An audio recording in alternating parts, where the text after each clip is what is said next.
To find the first stars and galaxies formed in the early universe. To describe such an undertaking as ambitious as that would be an understatement, yet it is just one of the four goals set by NASA in their biggest project yet.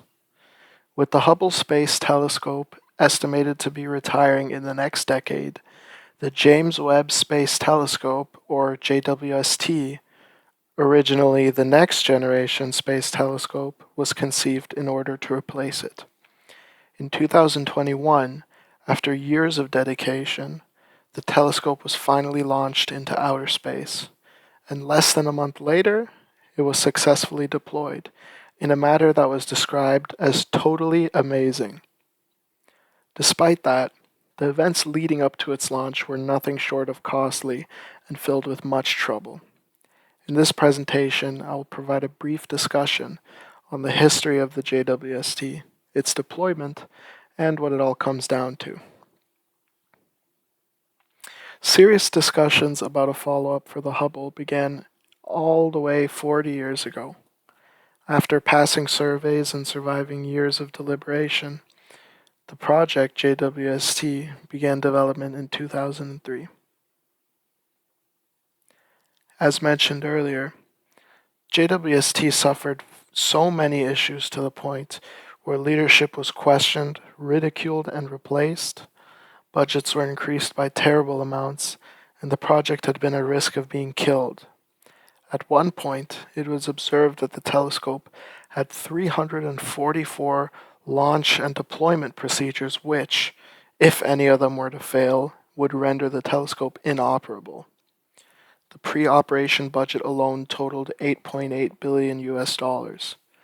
To an average observer, it would seem that the JWST had become a massive sunk cost, a project doomed to fail and ruin the reputations of NASA and everyone involved. With the launch scheduled on 2021 Christmas Day, everyone, involved or not, had no idea what was coming. When the time came, the launch concluded successfully. However, there was much to come. The JWST is a very, very large telescope, too big to fit in a conventional rocket. As such, it was constructed in a compact form, with the ability to deploy itself in space. This was the most risky part of the project. Assuming the telescope could operate, would it surpass the performance of Hubble? 14 days later, NASA announced that the telescope had been deployed. In what was, quote, arguably the most challenging deployment program ever done by NASA, the JWST had passed all its tests with flying colors. With images expected within half a year, the NASA team celebrated a great success after much strife. The JWST has four goals: to find the first stars, study galactic evolution, inquire into star formation, and to study the building blocks of life. It is designed primarily for infrared astronomy and can detect objects much fainter, further, and older than that of what Hubble can. Very early or faraway objects are often so redshifted that their once visible light emissions are now infrared rays, which are undetectable to the human eye. Their rays are also often absorbed by Earth's atmosphere, so a telescope outside of it fares much better. Finally, at normal earthly temperatures, objects emit infrared rays, which means analysis of faraway ones becomes very complicated.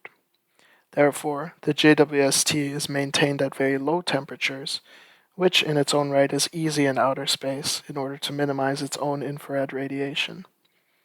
Due to the unprecedented success of the JWST deployment, its lifetime is expected to be around 20 years. It will truly be an experience to see what kind of findings it reports back.